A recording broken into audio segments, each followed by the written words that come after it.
Hello, my name is Mark Taylor. Welcome to the Education on File podcast network. This show is sponsored by the National Association for Primary Education. There comes a time in every person's life when you realise it's not about doing what you are told, but doing what you know is right for you. Let us take a journey of learning and discovery with the world's most successful people who are living the life of their dreams, walking through life using their inner wisdom and being of service to others. Forget exams, grades and test scores. What is your purpose? As we let go of what we think should be and learn from our elders to gain knowledge, inspiration and a true sense of who we are. What are your dreams? Does your life have meaning? Are you living a life of significance? Let's talk with today's guest. Hello, my name is Mark Taylor and welcome as we spend some more time together on the Learning on File podcast. Today I'm talking to Kirstie Mackey. Hi Kirstie, thanks for joining me and let's explore the journey of who you are. Hello Marcus, I'm Kirstie Mackey and I look after citizenship and consumer affairs at Barclays UK. One of my main responsibilities at Barclays is running the LifeSkills programme, and this is a programme that we put in place 6 years ago to help young people make that difficult transition from education to the world of work. And over 6 years, we've helped 9.4 million young people, and we're in around about 84% of secondary schools. So it's something I feel very passionate about. So take us through exactly the sorts of ways that you do help, the sorts of skills that you're giving them and sort of the whole sort of concept behind it. Yeah, so the whole concept behind it really was when we launched the programme 6 years ago, looking at what was then the biggest issue in society, and that was youth unemployment. There's 1 million young people unemployed. But actually, what we looked around, we saw that there were lots of charities helping those young people when they were unemployed, but not many people were helping schools in preparing young people for the world of work. And I really believe that it's not just down to teachers to prepare young people for the future world of work, but it should be teachers and businesses and parents all working together. So I had a look to see why was it that businesses weren't recruiting young people, and how could I build a programme that would help teachers give them those skills for young people. So things around those soft skills, teamwork, communication, and also what we heard was really important was how we can help prepare young people for independent living once they left school to go to university or college or they started a job. So how we can help them manage their finances. So the programme has lots of materials. We've got around 65 hours of curriculum-linked materials. And now we're really looking at what are those future skills that young people need when they leave school.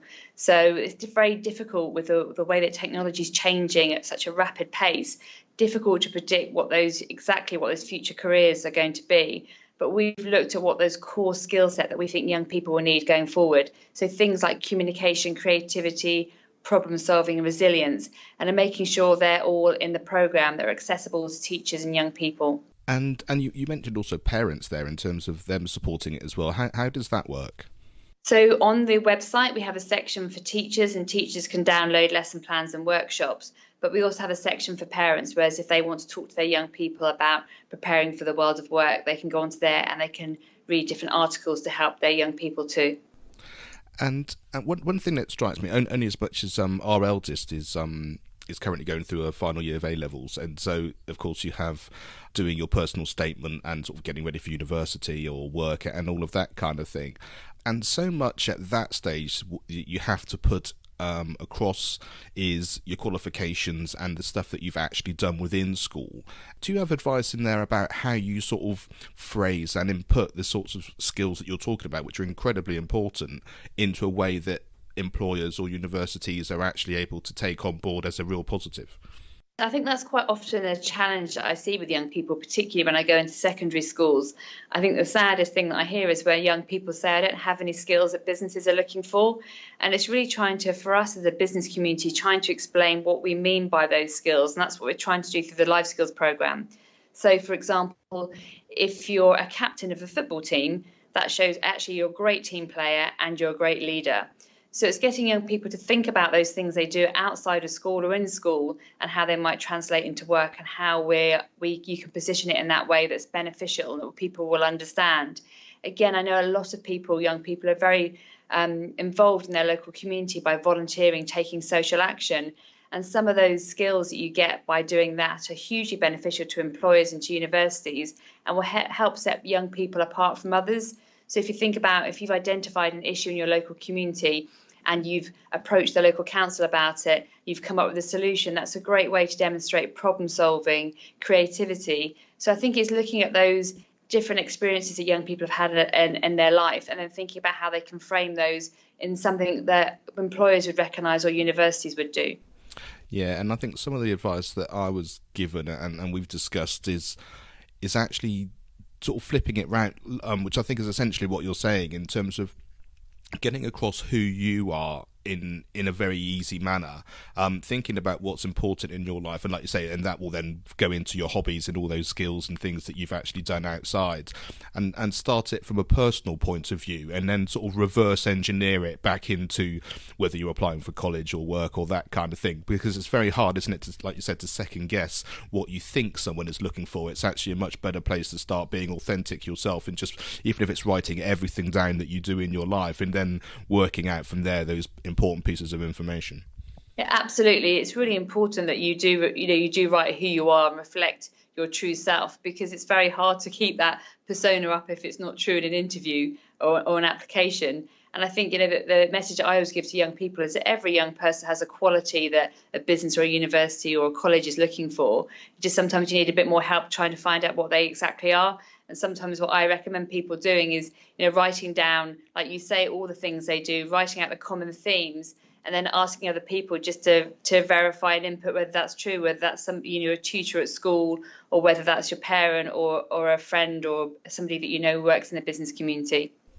Yeah, and I think that sort of authenticity and that personality is something that no one else can actually replicate, and that's your biggest asset, isn't it? And it's interesting in this sort of modern digital world of people like Chris Ducker, who've got his sort of youpreneur community. It's all about building the business of you, whether it's a business, whether it's a brand, whether it's a charity. It could be anything, but it's the fact that you, as your core strength, are able to then bring that to the world. And I think as an overall skill, that's a really, really important factor.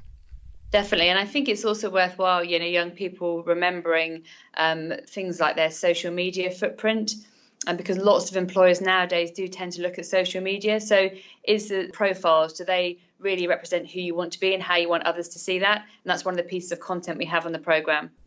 And it's a really important factor that. Do you recommend having a personal one and stroke business one, as it were? Because I know from certainly in the education world, there are many teachers who just have a teaching profile which they use purely for work, and you'd never get to see their personal one. And I think that's probably quite a good idea to separate the two out. I think it's important to think about your privacy settings for social media and thinking about who do you want to see those.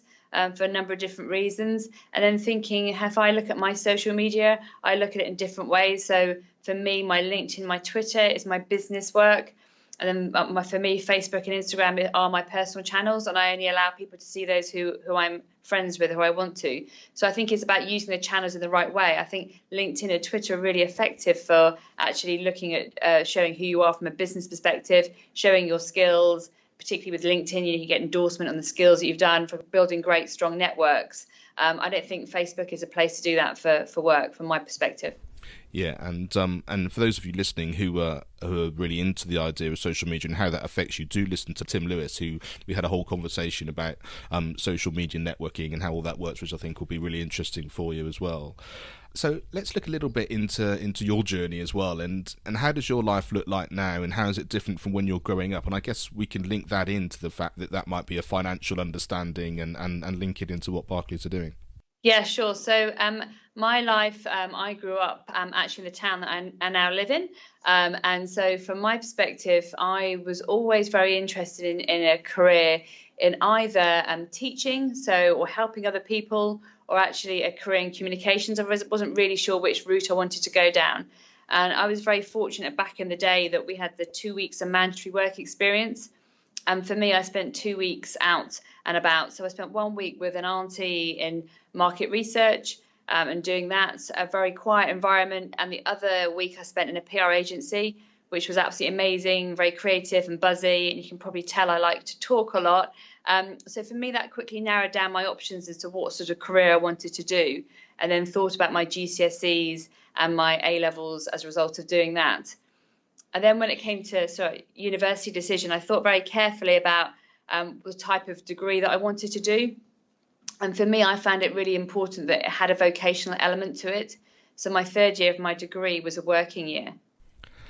And how did that work? I always really liked the idea of those working years, or certainly getting out of your local community within your studying. I mean, my sister went to America for it was a whole year, whether it's a semester, but it was certainly a good chunk of time. And I think it really sort of opens your mind to the fact that your life will be different post education, and those experiences can be really beneficial for you. Definitely. I think for me, I spent my third year actually at Barclays.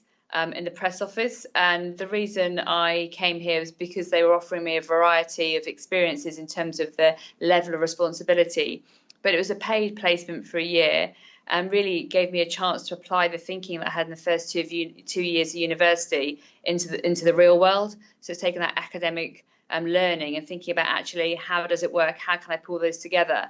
And certainly for me, the degree was, although the degree was a public relations degree, which sounds very narrow, it pulled on all the different elements around government public policy, and understanding how businesses work, understanding how the media work, and how marketing works. So actually, when I was able to come here, I understand how all the different disciplines would influence my decisions in media relations. So I spent my third year here, which was a great, really good year to do, and then went back for my finals.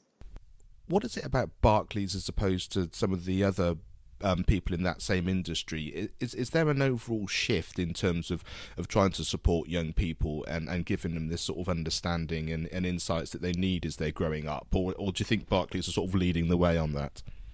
So I think a lot of organisations are looking at how they support young people.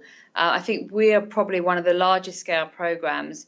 And the reason why we recognise it's being such a big issue is, if you think about it from Barclays' perspective, we want to attract talent to Barclays, so it's important that we are attracting talent. We need to make sure we've got the right workforce of the future to enable the UK economy to grow. And that's obviously beneficial to banks, to helping small businesses, making sure they find the right workforce. And also for our colleagues, lots of our colleagues are parents and want their children to do well. So we all want to help our children succeed and want to help them achieve their goals. So this programme we designed, working hand in hand with teachers. It's free for them to use, but really trying to help inspire young people. And I think the scale we've reached in 6 years has been tremendous, but that's largely due to the support we've had from teachers and from educators feeding into the content of the programme. And talking about schools specifically, what was valuable about your own school experience? So it's interesting, actually. So my secondary school in particular, I went back to visit. So my son's in year 6, and we're just deciding a secondary school place in 8 days' time. And so for me, I actually went back to my secondary school, and it was quite interesting to see how I would feel going back there. I haven't been back there for 29 years, and it's only fond memories. The school is a lot larger than when I went to it, but I was pleased that the maths block was still the same maths block. But for me, what I liked about school is that no matter what subject I did, and with all subjects, there are some you're stronger than others, the school very much encouraged you to think about what other skills you had. So it wasn't just about your academic performance, it's about what else you were doing to help you make a more rounded individual, and that's something the school took very seriously. So even though some of my subjects I didn't always excel at compared to others, the message was always, you are going to be doing very well, you'll be very successful. I always had a very positive encounter with my school and recollection when I was going back there, thinking about some of the teachers I had and how inspirational they were. Yeah, and are there any teachers specifically that you remember that are able to do that? And I know sometimes, like you said, it can be not even necessarily some of the academic teachers or a specific subject. It can be, like I say, that sort of wider arcing sort of extracurricular thing that just gives you something which really sort of lights you up. Yeah, so I've had a couple of teachers really over the time. And I have to say I was very lucky with the quality of teachers in my secondary school. They were all very, very good. But I think one who stands out for me around the subject, the way she taught the subject, was Mrs. Wright. She was my history teacher, and she was so passionate, so engaged, that you would every single lesson, listen to every single word, because she was just so inspirational to watch. She made every lesson exciting. So I really enjoyed her lessons. I think my form tutors throughout my time at secondary school were also very good and very supportive, and thinking about taking that rounded approach, always encouraging you to join sports teams, to do as much as you can outside of school, taking part-time work, very encouraging the work experience. So my last form tutor was Mrs. Bennett, and she was very good at doing that and helping with that longer term sort of vision of where I wanted to be. And then in A levels, again, I had another very inspirational teacher, my sociology teacher, Mr. Mukherjee, and he was fantastic at really encouraging me to think about wider society and why things happen. This is probably another reason why I'm in the role that I am today. Absolutely, and I love the fact that one of the people was your history teacher, like you say, which isn't the role that you're in today, and it just goes to show that it's often that human element. It's often the connection that you find with a teacher or someone or a mentor that has a big impact, because you recognise the type of thing that comes across, even if it's not the subject thing which you're particularly interested in or your forte or anything that you take through. And I think sometimes it's quite hard, especially as teenagers going through, to identify that. But I think once you start to understand that there are character traits, there's ways of being, there's the human element, and that gives you so many skills which are very hard to quantify, but I guess it's something that you recognise in terms of the sorts of programs that you've put together. It is, and I think that's what I always like to make sure is that young people recognise that, yes, absolutely, academic qualifications are really important, but young people have more to offer than that. And quite often I laugh with my family because I was always told at school that I talk too much. And some teachers, were frowned upon that, and others said she's a great communicator, she'll do well. I ended up starting my career in the communications industry. So, you can see when people can turn these things into positives, it does really help you think about what you can do in the future. So I think it is really important, and that's really my idea of the programme, is to help inspire young people, to help show them what's out there. I was very fortunate that I had work experience, that I had parents who were in different industries that could help me. I had relatives who could help me in work experience and show me what it's like in different sectors. Some young people don't have that chance and don't have those networks. And so what I really want to do with the programme is making sure that every young person has the opportunity to find out about different careers, to find out different experiences. And that's something we've been working really hard with the programme. So looking at those cohorts in society who really need more support. So we ran a programme for white working class boys because they're least likely to get a job, least likely to go to university, least likely to get good GCSE results, and how spending some more time providing in-depth mentors from Barclays, it could really transform their career aspirations, their confidence, and that translates back into academic studies too, in terms of their education attainment. Absolutely, and I think one of the things I really liked about that is the fact that you have to take these chances when you identify them, and I think having a program like this where you're offering it to people, like you say, who may not have the opportunity in any other parts of their life or not even know what that is, whatever they can take from it is a real positive. And I think it's a really good message to get out there. It might be a teacher, it might be something extracurricular, it might be something out of school, it might be a program that, like say, businesses are actually putting out there to do it, and it's just identifying that whatever you take from it, there's a positive there's a learning aspect for you as an individual. And I think if you can really understand that, then you start to also understand that you have control of your own life. You don't know what job you will get, but you do know that you can get these skills, and that no matter what happens, you're giving yourself the best chance. Exactly, and I also don't think you don't have to be hung up on providing or coming up with a career that you're going to stay in for the rest of your life, because I think that's one thing that I have seen change tremendously over the few years. Is if I look at myself, I started at Barclays, I've worked my way up the career ladder. Actually, for young people, it will be different. So they will perhaps be working in a more of a career web. So they could be working across different sectors, across different industries, or even have different roles. So it might be within a working week, they'll spend 2 days at a corporate, 2 days at an entrepreneur, and 1 day working for a social enterprise. So it could look very, very different, work in a range of sectors. So I think young people need to think about what skills they have and what types of roles they want to do. But it doesn't mean they have to stay in that forever. I mean, I didn't stay in media relations that I thought I was going to forever. I've changed careers throughout my time within Barclays.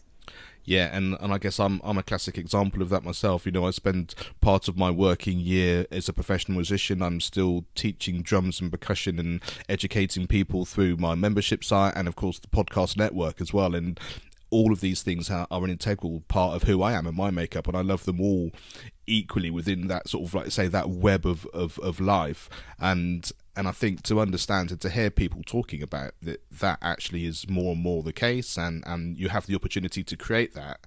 And I would say, sort of almost going full circle to where we started, it comes from understanding those skills and what you're passionate about and how you want to spend your time. And so people can start to sort of really sort of make that circle in the understanding of who they are and the skills that they do have. Yeah, absolutely.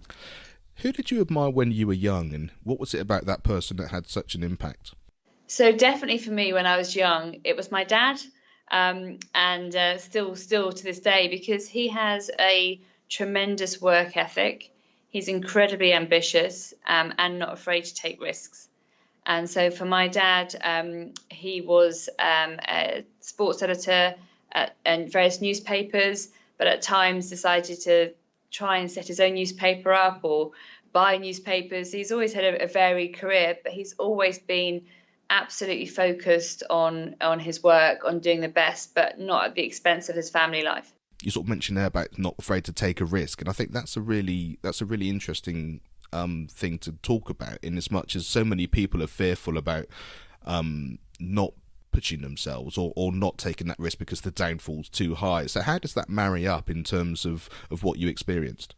So for me, it's, in terms of taking risk, it's changing careers. I mean, even starting the LifeSkills program was an area that I'd never ever been into before. I'd never been in the education sector at Barclays. I'd previously been more the communication side. And so for me, starting a program from scratch, building a website, building a content, building an understanding of what's happening for teachers and the pressures that they're under and how I can make this program work. And the level of investment I would need from Barclays was a big risk, and was a risk to Barclays, but it's not something we'd ever done before. So I think for me, my dad always encouraged me, what's the worst thing that can happen? And I remember when we first set our goal for LifeSkills, my overall aim was to reach 1 million people by the end of 2015.